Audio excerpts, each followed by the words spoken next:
Isang mapagpalang umaga sa ating lahat, mga kapatid ko kay Kristo, mula sa The Solid Rock Morning Devotion.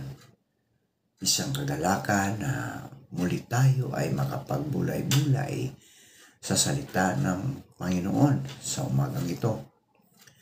Mga ilang minutong pagbubulay-bulay ng mga salita ng Panginoon upang papurihan at sambahin ang ating Panginoong Hesukristo.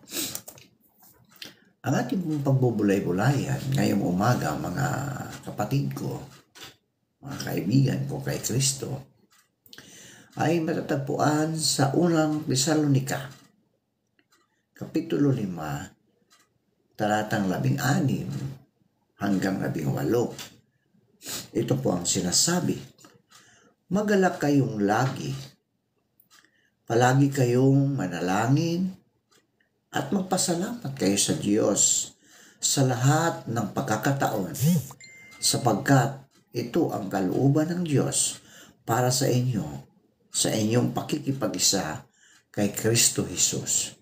Pinagpala na po tayo sa pagkabasa at pagkarinig ng salita ng Panginoon. Tayo po ay manalangin. Panginoong Diyos, maraming salamat po sa araw na ito, na muli mo kaming sinamahan sa aming pagkakatulog, Panginoon, sa aming pananambahan. Ikaw, Panginoon, ang manguna sa bawat isa sa amin na iyong mga anak. Panginoong Hesus, sa umagang ito, patuloy kong inilalapit sa inyo ang aming mga kaibigan, kababayan, kapatid sa pananampalataya. Naingatan mo sila. Ilayo mo po sila sa anumang kapahamakan. Maging ang mga kaibigan namin na nasa banig ng karamdaman, O Diyos, abutin mo sila, O Diyos. Pagalingin mo, Panginoon, ang kanilang mga nararanasan sa pagkakataon ito.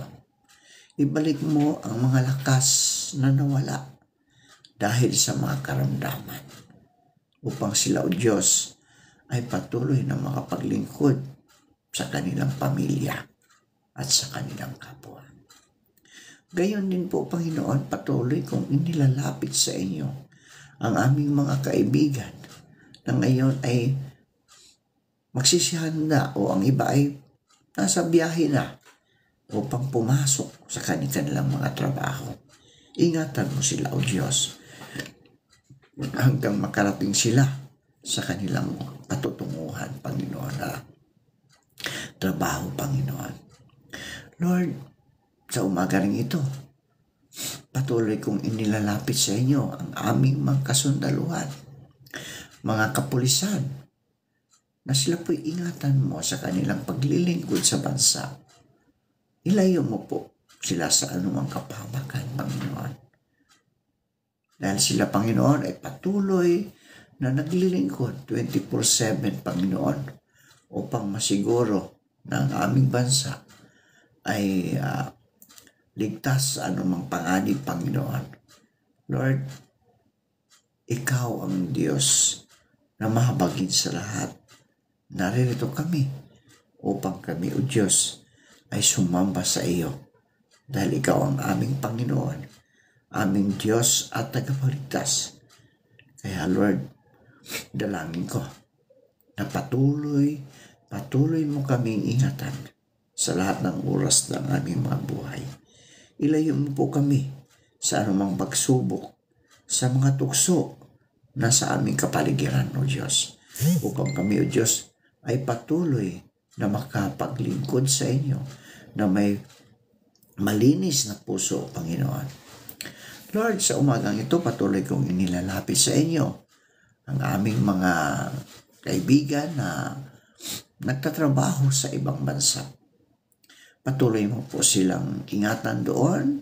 Ilayo mo po sila sa anumang kapahamakan, Panginoon. Tulungan mo sila na mabigyan sila ng maayos na magtrato, Panginoon, ng kanilang mga employer, Panginoon. Lord, Ikaw ang siyang maghari sa kanilang mga puso. Lalong-lalo na sa mga employer na hindi pa nakakilala sa inyo, Panginoon. Lord, hipuin mo ang puso ng bawat isa upang sila, Panginoon, ay makakilala sa aming tagapagligtas na si Kristo. Panginoong Isus, salamat sa buhay at kalakasan na patuloy mong ipinagkaloob sa amin. Panginoong Isus, sa umaring ito, patuloy kong inilalapit sa inyo ang aming mga kaibigan na nasa mga bilangguan. Patuloy mo po silang abutin, O Diyos, at Ikaw ang siyang patuloy na magbibigay sa kanila ng protection sa bilangguan. Ang kanilang mga pangangailangan, Panginoon, ay pagkaloob mo sa kanila, Panginoon. Mari silang nagkasala dito sa lupa, Panginoon. Pero doon sa iyong kaharian, dahil ang bilangguan ay isang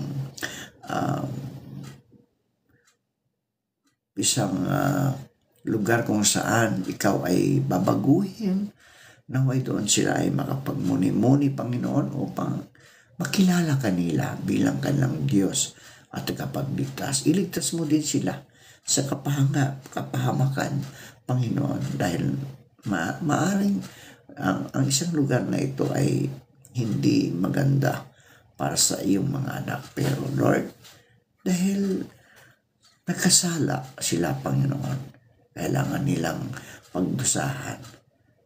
May ginaiho, Lord, na magdusa ang aming katawang lupa kaysa magdusa kami doon sa impyerno, sa dagat-dagatang apoy, Panginoon, walang katapusan. Kaya Lord, dalangin ko, Diyos, na sila, O Diyos, ay mahulma, ma-revive o ma-restore ang kanilang pananampalataya sa iyo doon sa pinangguan. Panginoon Isus, maraming salamat. At sa umagang ito, Panginoon, patuloy kong inilalapit sa inyo ang mga kaibigan namin na magsiselebrate ng kanilang kaarawan ngayong umaga. Pagpalain mo po sila, Panginoon, kasama ng kanilang buong pamilya, at ilayo mo po sila sa anumang kapahamakan at marami pang kaarawan na kanilang mararanasan dito sa lupa, Panginoon. Gayunin po, O Diyos, ang mga nagsiselebrate ng kanilang wedding anniversary. Patuloy mo po silang pagpalain at ingatan, Panginoon. Naway pagbukbuklarin mo sila ng pag-ibig na nanggagaling sa inyo, Panginoon, upang ang kanilang pagsasama ay merong pagmamahalan, Panginoon, sa bawat isa. Maraming salamat po. Ito ang aming dalangin na may pagpupuri at pasasalamat sa matamis na pangalan ni Kristo na aming Diyos at tagapagligtas. Amen.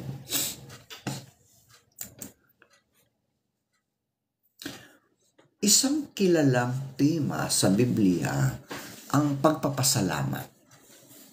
Sinasabi sa unang Tesalonica 5:16 hanggang 18, Magalak kayong lagi, palagi kayong manalangin, at magpasalamat kayo sa Diyos sa lahat ng pagkakataon, sapagkat ito ang kalooban ng Diyos para sa inyo, sa inyong pakikipag-isa kay Kristo Jesus. Nakuha mo ba yun? Ipagpasalamat natin ang lahat ng mga pangyayari sa ating mga buhay. Dapat na isang paraan ng pamumuhay para sa atin ang magpapasalamat. At likas itong dumadaloy mula sa ating mga puso at labi sa mas malalim na pag-aaral sa kasulatan. Maunawaan natin kung bakit tayo dapat magpasalamat at kung paano tayo magpapasalamat sa iba't ibang kalagayan. Ang pamagat ng ating pagbubulay-bulayan ngayong umaga, mga kaibigan, ikaw ba'y nagagalak? Nagagalak ka ba, kaibigan, sa mga nangyayari sa iyong buhay ngayong araw na ito o sa susunod na mga araw? Sabi nga sa awit 136 verse 1, Purihin si Yahweh sa kanyang kabutihan, Pag-ibig niya ay tunay, laging tapat kailanman. May dalawang dahilan upang magpasalamat. Ang dalisay na pag-ibig ng Diyos at ang kanyang katapatan. Kapag naunawaan natin ang kalikasan ng ating kasamaan, at kung hindi sa pag-ibig ng Diyos, mga kaibigan, kamatayan lang ang ating hantungan. Di ba?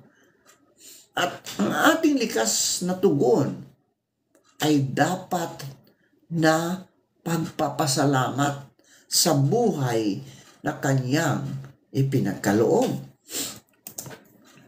Sa awit 30, mga kaibigan, nagpuri si David para sa pagpapalaya ng Diyos. Kanyang isinulat, purihin si Yahweh sa kanyang kabutihan. Pag-ibig niya ay tunay, laging tapat kailanman. Pinakadakilang Diyos ng mga Diyos ay pasalamatan. No? Pasalamatan natin ang ating Diyos. Pag-ibig niya ay tunay, laging tapat kailanman. Diba? Kaibigan, tapat ang Diyos sa atin. Kailangan lang, kaibigan, magtiwala ka. Mananampalataya ka sa Diyos na siya ang Diyos na nagligtas sa iyo doon sa krus ng Kalbaryo. Tanggapin mo siya bilang iyong personal na tagapagligtas. Kaibigan, hindi ka mabibigo. Tutugunin ka ng Panginoong Jesucristo. Pasalamatan mo siya. Gagaling ka. Kung ikaw man may karamdaman, gagaling ka sa iyong karamdaman, kaibigan.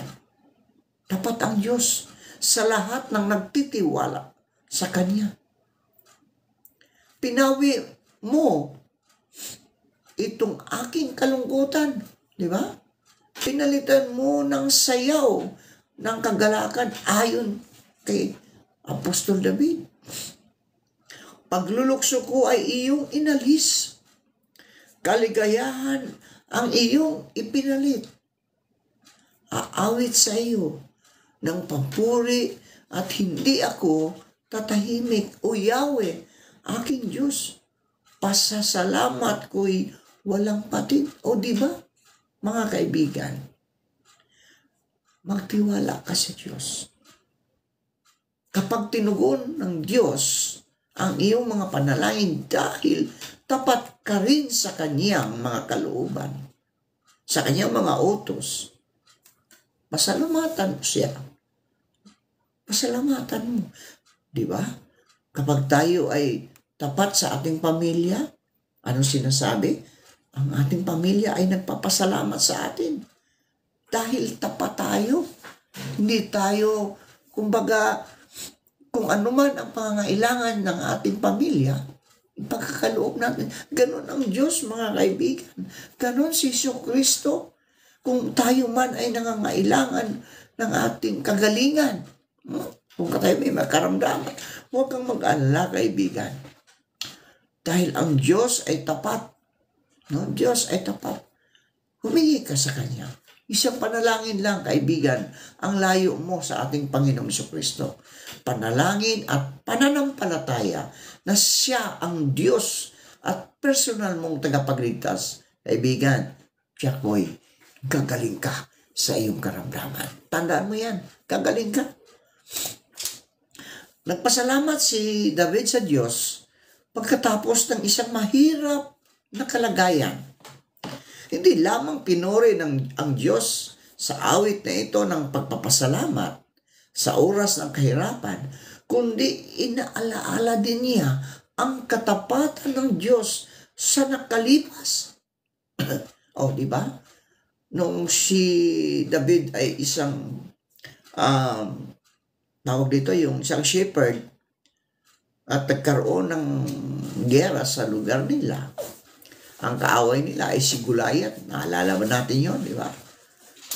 Hindi naman gumagamit ng anong barel o sandata si David. Ang ginamit niya ay isang terador laang. Anong sabi ng mga kasama ni Goliath? May isang maliit lang na paslit. Pero ang sabi ni David, tapat ang Diyos na ako'y iyong kanyang proteksyonan. Sa isang tirador, ayon, natumba ang Goliath. O dinatalo sila. Diba? Kaya si David ay nagpapasalamat. Nagpasalamat siya sa Diyos dahil tapat ang Diyos sa kanya. Gayon din sa atin mga kaibigan. Tapat ang Diyos sa atin. Tandaan mo, ang Diyos ay nagbibigay sa atin ng ating mga pangangailangan. Hindi lamang pinuri ang Diyos sa awit na ito ng pagpasalamat sa oras ng kahirapan, kundi inaalala rin niya ang katapatan ng Diyos sa nakalipas. Ito ay isang kapahayagan ng mga katangian ng Diyos na kahanga-hanga. Ano pa tanging pagpupuri lamang ang nararapat na tugon. May mga halimbawa din tayo sa pagiging mapagpasalamat sa gitna ng mahihirap na kalagayan. Halimbawa, sa awit 28, inilarawan ang pagkabalisa ni David. Isa itong sigaw sa Diyos para sa awa, proteksyon at katarungan. Matapos manangis ni David sa Diyos, sinulat niya si Yahweh ay dapat purihin. Dininig niya ang aking mga daing. Si Yahweh ang lakas ko at kalasang. Tiwala ko'y sa kanyang nakalaga. Tinutulungan niya ako at pinasasaya. Sa awiti, pinasasalamatan ko siya. Sa gitna ng kahirapan, naalala ni David kung sino ang Diyos at dahil dito nagpasalamat siya sa kanya. May katulad na sa loobin ng papuri si Job sa harap ng kamatayan. Ano sabi ni Job? Ni Job sa 1:21, hubad akong lumabas. Hubad akong lumabas sa sinapupunan ng aking ina. Hubad din akong babalik sa lupa. Si Yahweh ang nagbigay, si Yahweh rin ang babawi. Purihin si Yahweh. May mga halimbawa din ng pagpasasalamat sa gitna ng pag-uusig ng mga mananampalataya doon sa Bagong Tipan. Labis na pinag-uusig si Apostol Pablo, gayon man isinulat niya. Ngunit salamat sa Diyos at lagi niya kaming isinama sa parada ng tagumpay ni Kristo dahil sa aming pakikipag-isa sa Kanya. At sa pamagitan namin ay pinalalaganap ng Diyos sa lahat ng dako ang mabangong halimuyak ng pagkakilala sa Kanya. Sa 2 Korinto 2:14, sinasabi ng manunulat ng Hebreo, kaya magpasalamat tayo sa Diyos sapagkat tumanggap tayo ng isang karyang hindi nayayanig. Sambahin natin ang Diyos sa paraang kalugod-lugod sa Kanya. May paggalang at pagkatakot. Nagbigay si Pedro ng dahilan upang magpasalamat sa gitna ng kalungkutan.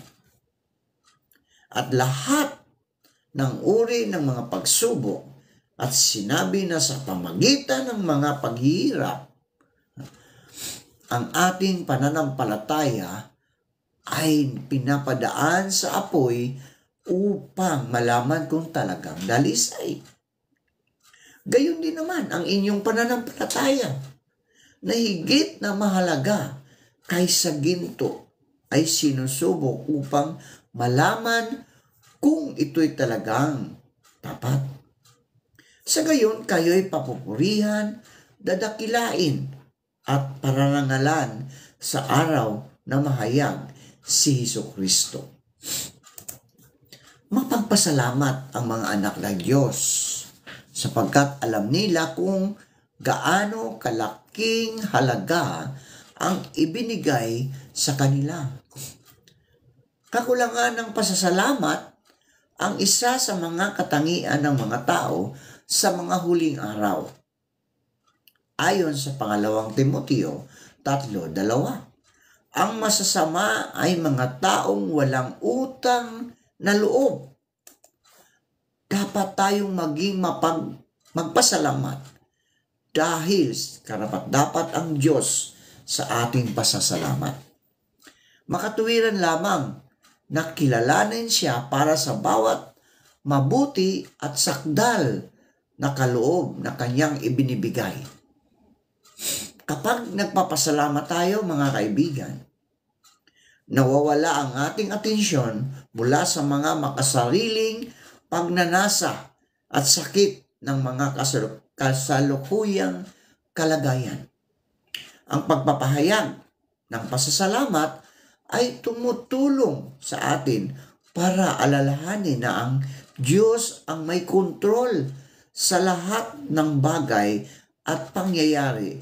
Kung gayon, hindi lamang naangkop ang pagpapasalamat, talagang nararapat ito at kapaki-pakinabang para sa atin. Ipinapaalala nito sa atin ang mas malaking larawan na tayo ay sa Diyos.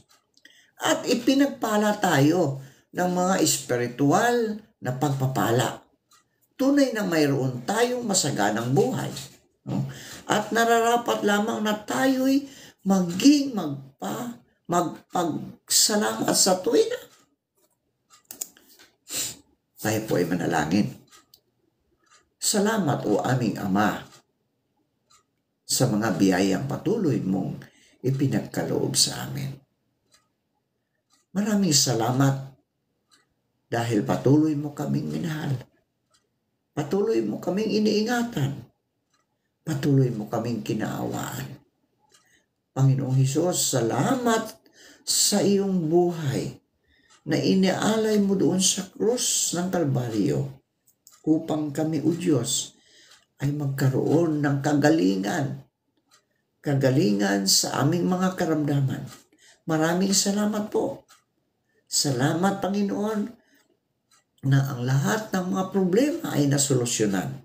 Ipinagkaloob mo ang karunungan sa bawat isa mong mga anak. Kaya, Panginoon, naririto kami upang magpasalamat sa iyong walang sawang pagmamahal ninyo sa amin. At sa umagang ito, O Diyos, dalangin ko, Panginoon, na abutin mo ang lahat ng sumasampalataya sa inyo. Pagalingin mo ang kanilang mga karamdaman, solusyonan mo, Panginoon, ang mga pangangailangan nila sa araw-araw. Iligtas mo sila sa anumang kapahamakan. Maraming salamat po. Ito ang aking dalangin na may pagpupuri at pasasalamat sa matamis na pangalan ni Jesucristo na aming Diyos at tagapagligtas. Amen. Amen.